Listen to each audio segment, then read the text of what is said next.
Al-Quran, Al-Quran kebesaran Allah, putih cahaya petunjuk ilahi. Ayuhlah hayati hikmah kalamullah, fahami kitab mulia yang indah. Dalam Adik dan Al-Quran.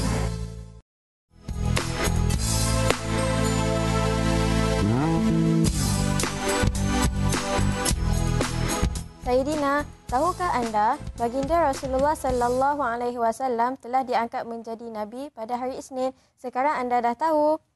Saya Asma, tahukah anda Nabi Muhammad sallallahu alaihi wasallam berhijrah dari Mekah ke Madinah pada hari Isnin? Sekarang anda dah tahu. Saya Iman, tahukah anda hari Isnin adalah hari kewafatan baginda Muhammad sallallahu alaihi wasallam? Sekarang anda dah tahu. Saya Batusha, tahukah anda Nabi Muhammad sallallahu alaihi wasallam mengangkat Hajar Aswad pada hari Isnin? Sekarang anda dah tahu. Saya Salwa, tahukah anda baginda Rasulullah sallallahu alaihi wasallam dilahirkan pada hari Isnin? Sekarang anda dah tahu. Saya Fatimah, tahukah anda baginda sallallahu alaihi wasallam tiba di Madinah pada hari Isnin sewaktu penghijrahan dari Mekah ke Madinah? Sekarang anda dah tahu. Assalamualaikum warahmatullahi wabarakatuh. Waalaikumsalam, Ustaz. Kaifa halukunna? Alhamdulillah. Moga-moga penonton di rumah juga sihat. Ceria pada pagi ini, pagi dalam keadaan ataupun dalam rancangan Adik Dan Al-Quran. Tasbih, Subhanallah. tahmid, Alhamdulillah. takbir, Allahu Akbar. tahlil. La ilaha illallah. Tullabi, Naam. kita akan meneruskan pembacaan surah Ali Imran pada kali ini insya-Allah pada ayat yang ke-130. Ayat berapa? 130. Ya, sambil-sambil makcik, kakak, adik, abang dekat rumah tu menyelak kembali Al-Quran masing-masing. Mungkin menyediakan catatan apa yang patut. Maka marilah sama-sama kita mendengarkan hafazan daripada adik-adik kita mengenai ayat 130 surah Ali Imran ini. Siapa yang nak baca pada hari ini, sila pegang hidung. Gerak-gerakkan. Bunyikan pon-pon. Ya Allah, Batrisha. Silakan. Yang lain semak. A'udzu billahi minasyaitonir rajim. Bismillahirrahmanirrahim. Ya ayyuhalladzina amanu la ta'kulur riba adhafan mudha'afah wattaqullaha la'allakum tuflihun. Ya, alhamdulillah. Bacaan yang pendek saja. Dan ada juga penonton-penonton di rumah sudah mengagak apakah tajuk yang kita akan bicarakan pada hari ini. Kita nak mendengar lagi ayat hafazan yang seterusnya daripada adik yang seterusnya. Silakan. Siapa yang nak membacanya, pegang dua telinga. Bunyi gajah sikit.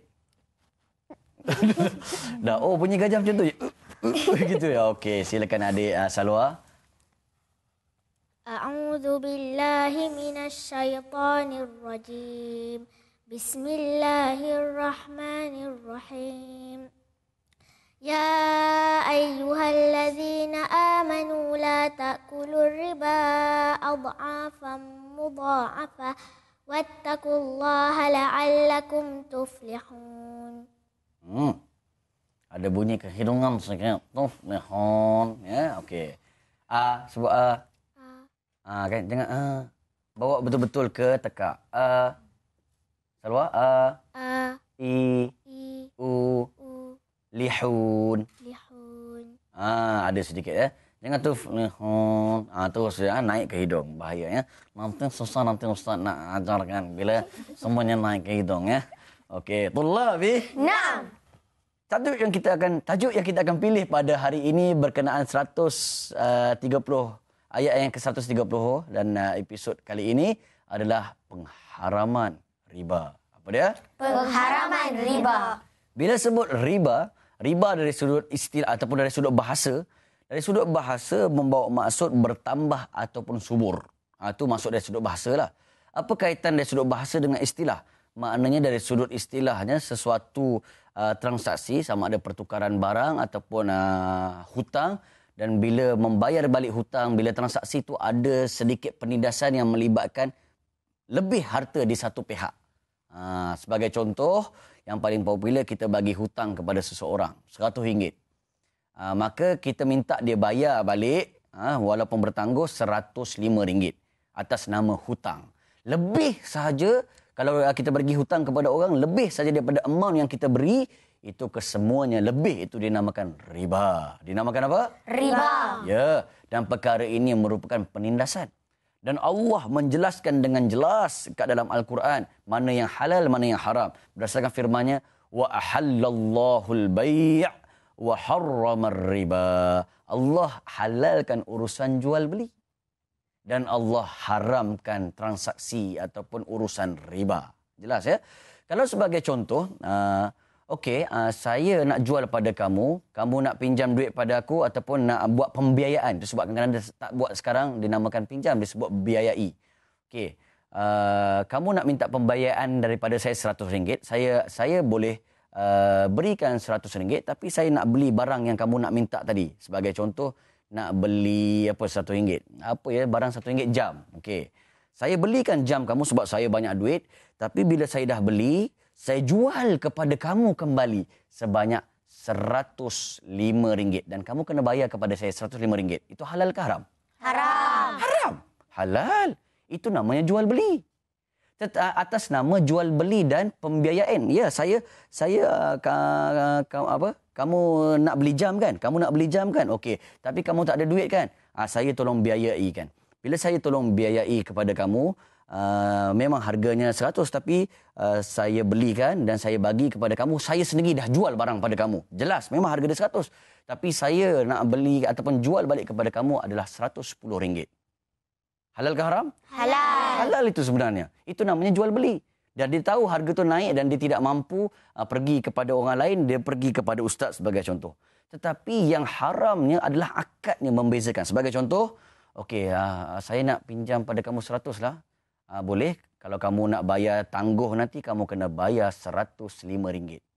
Itu halal ke haram? Haram. Itu je membezakan. Akad sebab atas nama hutang. Sebab hutang, sebenarnya orang yang memberi hutang ni bagus.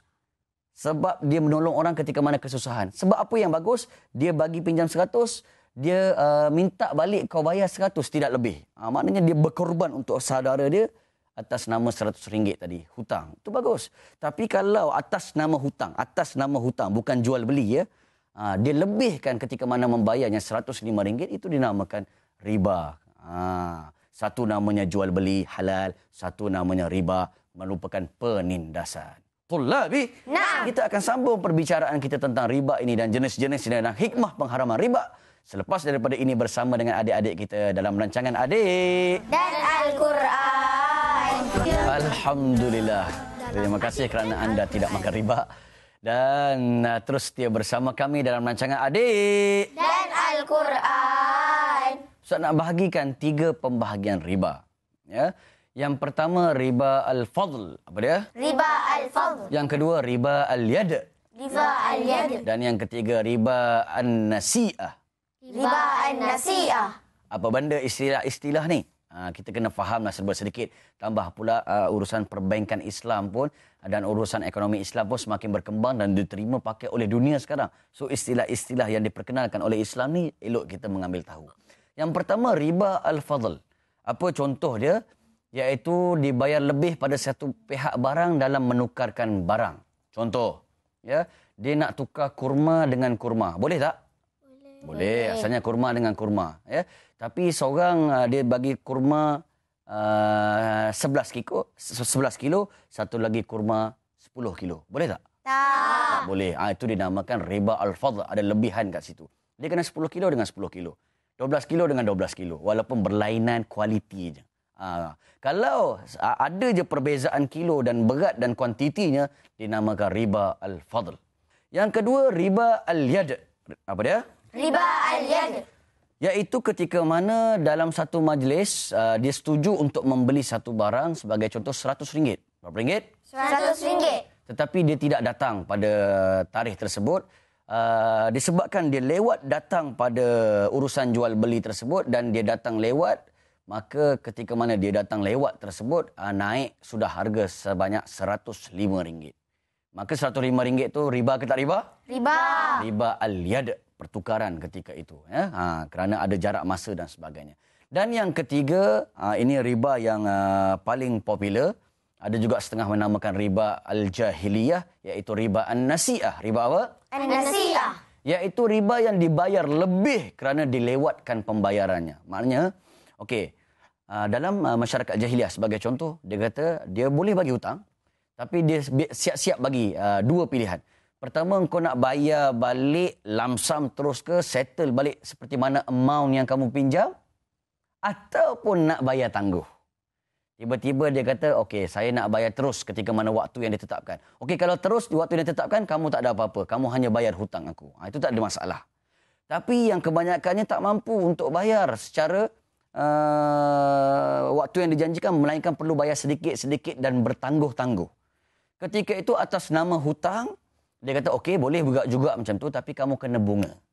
Ya, katalah kamu bayar selama 10 bulan beransur-ansur, kamu bukan lagi atas nama hutang bayar RM100, tapi kamu kena bayar RM200. Ketika itulah RM200 tu yang dinamakan bunga tadi. Halal ke haram? Haram. Haram tu dalam kes kita ni dinamakan apa? Riba. Riba apa? Riba an-nasi'ah. Ya. Tetapi kalau misalnya orang kata lebih kurang macam konsep tu, orang tu tahu, ya saya memang tidak mampu berhutang, tapi saya redha untuk membeli balik barang dengan kamu dengan harga yang lebih mahal. Seperti mana bank buat. Kan harga rumah mungkin bank Islam buat ya. Harga rumah mungkin 250 dia belikan. Tapi dia berhak untuk jual lebih mahal. Dan orang tu tahu, ya memang saya tidak mampu, saya beraya bertangguh dan saya redha untuk membeli harga bukan 250,000. Saya nak beli 500,000 rumah. Dan dia tahu dan dia sedar dan dia mampu. Itu adakah penindasan ke tidak penindasan? Bukan penindasan sebab dia redha. Tetapi ada pun yang atas nama hutang tadi, saya sebenarnya memang harga 250,000, tapi kalau kamu nak bayar tangguh sebab kamu hutang, kamu akan bayar 500,000. Kan dia rasa, aku dah tahu dah dan aku tidak redha, memang harganya murah. Tapi bila mentang-mentang aku tak mampulah bayar kan, dia tinggikan sampai 2 kali ganda, 50% dan sebagainya. Masa tu ada unsur-unsur yang tidak baik. Walaupun hanya akad yang membezakan. Itulah yang dinamakan haram ataupun riba yang banyak berlaku daripada sekarang. Maka bank-bank dia pandai untuk mencari helah dan jalan, bukanlah kata helah, satu jalan keluar untuk menghalalkan transaksi tersebut. Mengakibatkan tiada lagi keraguan, tiada lagi interest, tiada lagi benda yang diharamkan oleh Allah. Jelasnya Allah simpulkan, wa ahallallahu al-bai' wa harrama riba. Allah halalkan urusan jual beli, tapi Allah haramkan riba. Antara hikmah yang Ustaz boleh sebutkan satu, mengelakkan penindasan dan pemerasan terhadap orang-orang miskin yang memerlukan kewangan. Satu. Yang kedua, hikmahnya secara ringkas kita boleh fahami bahawa orang yang memberi hutang tadi, dia dapat duit secara mudah, goyang kaki dan senang lenang tanpa berusaha. Islam melarang keras. Kau nak duit lebih, kau kena berusaha. Tapi kalau kau duduk senang lenang, tiba-tiba dapat peras duit orang, mengakibatkan hubungan masyarakat ketika itu bertambah buruk dan bertambah tidak baik. Inilah antara hikmah diharamkan riba. Jelas? Jelas. Akan dengar pesan Atuk selepas ini dalam isu ini. Terus setia bersama kami dan adik-adik di sini dalam rancangan Adik Dan Al-Quran. Tasbih, Subhanallah. tahmid, Alhamdulillah. takbir. Allahu Akbar. Terus setia bersama kami dan jangan ke mana-mana. Syukur Alhamdulillah. Teruskan bersama kami dan dengarkan Atuk. Ya, terima kasih cucu-cucu Atuk dalam studio, Masya Allah. Dan terima kasih kepada cucu-cucu di luar sana. Termasuklah cucu-cucu Atuk yang lanjut usia. Nampak tak besar-besar tu ya. Lebih besar dari cucu dalam studio tu. Terima kasih kerana masih setia bersama kami dalam rancangan Adik Dan Al-Quran. Masya Allah. Dan kita teruskan lagi pembicaraan kita berdasarkan tafsiran ayat Quran. Ya, kalau Ustaz Habib ceritakan, Masya Allah, masalah apa, hukum Islam zaman dulu. Bila Allah turunkan Al-Quran, ada yang melibatkan cerita, ada ayat Quran melibatkan hukum. Cuma yang Atuk tambah sini, ingat Atuk ya, hukum Islam, bila turun dengan hukum, Allah nak haramkan sesuatu, Allah nak wajibkan sesuatu, dia tidak secara sekaligus. Ini keindahan Islam. Keindahan apa? Islam. Keindahan Islam. Dia turun secara beransur-ansur. Jadi Atuk nak buat contoh ya. Cuba tengok ya. Mengenai apa? Hukum arak dan judi. Ya, arak dan judi. Cuba tengok ya. Mula-mula sekali sebelum Islam datang, cuba tahu orang jahiliah ni jahat, dia berjudi. Orang jahiliah minum arak. Jahat tak? Jahat. Jadi bila datang Islam, Jangan kata, jangan minum arak. Dia tak kata begitu. Dia cakap ansur. Mula-mula tu apa? Dia tanya. Orang tanya Nabi, yas'alunaka 'anil khamri wal maisir. Orang tanya Nabi, ya Muhammad, apa hukum dengan arak dan judi? Maka ayat turun. Dia kata apa? Qul fihima ismun kabirun wa manafi'u linnas wa ismuhuma Akbaru min naf'ihima. Masya Allah, Masya Allah. Ayat ini maksud dia, orang tanya Nabi, ya Muhammad, apa hukum mengenai arak dan judi? Maka Allah suruh jawab apa? Qul, katakanlah, fihima, pada arak, pada judi itu, ada apa? Ismun kabir, dosa. Wa manafi'u linnas, ada manfaat, ada baiknya. Rupanya arak ada baik. Apa baik araknya? Apa juga tak boleh jawab. Apa baik arak ni? Arak dia cuba dia minum sebotol, terbeliak je mata tahu. Ya. Baik tak? Oh, baik dia. Tu baiknya. Arak ada baik. Judi ada baik tak? Tak. Ada. Apa baiknya? Menang sekali, ya Allah. Ya. Dapat banyak duit tak? Banyak. Itu baiknya. Tapi Allah kata, wa ismuhuma akbaru min naf'ihima. Tapi dosanya, keburukannya lebih besar daripada kebaikannya. Tak haram lagi. Tak haram.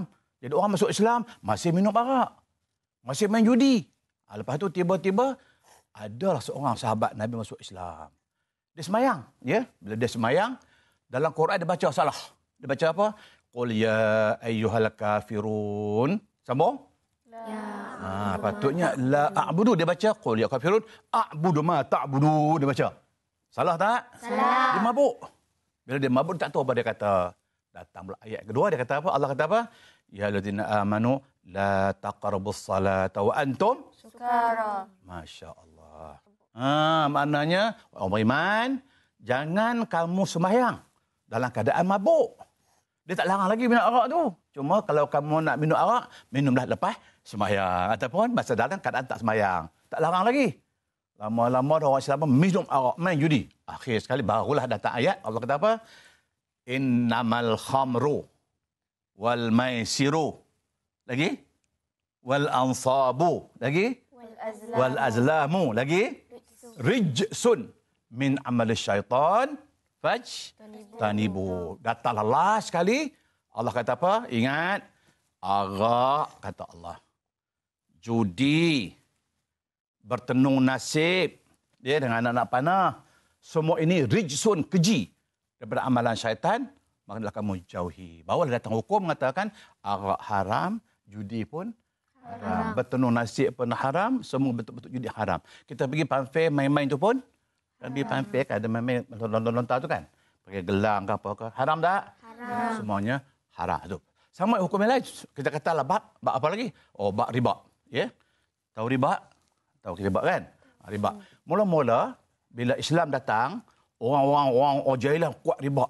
Interest banyak, riba banyak. Ceti haram banyak je. Ceti murid tak ada lah. Alur banyak masa itu. Maka datanglah ayat Allah kata apa? Ya allazina amanu la ta'kulur riba adha'afan mudha'afah. Wahai orang beriman, jangan makan riba secara berganda-ganda. Oh, maknanya kalau kita bagi hutang RM10, ya, hutang berapa ringgit? 10. Bayar 20. Itu salah lah. Tapi kalau hutang 10 bayar 12, tak apa, jangan berganda-ganda. Itu ayat mula sekali. Datang yang keduanya, ayat kedua apa dia? Allah kata apa? Ahallallahu al-bai'a wa harramar riba. Nampak tak? Allah halalkan jual beli dan Allah haramkan riba. Itu menunjukkan bahawa Islam, dia tidak sekaligus bila datang Islam, riba itu haram. No. Allah buat cara beransur.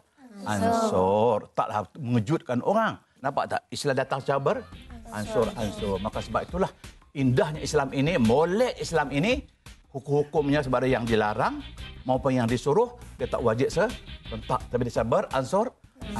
Itulah keindahan Islam dan itulah hebatnya Islam. Sebab dia menyebut agama siapa? Allah. Maka sebab itu sempurnalah rukun Islam yang lima. Apa dia? Wajib pertama sekali syahadah, yang kedua sembahyang, yang ketiga puasa, yang keempat zakat, akhir sekali baru haji. Masya-Allah, hebat. Okey, hingga bertemu lagi di seri akan datang dalam rancangan Adik Dan Al-Quran. Sampai bertemu lagi. Assalamualaikum. Wa ilal liqa. Sekian, wassalamualaikum warahmatullahi wabarakatuh.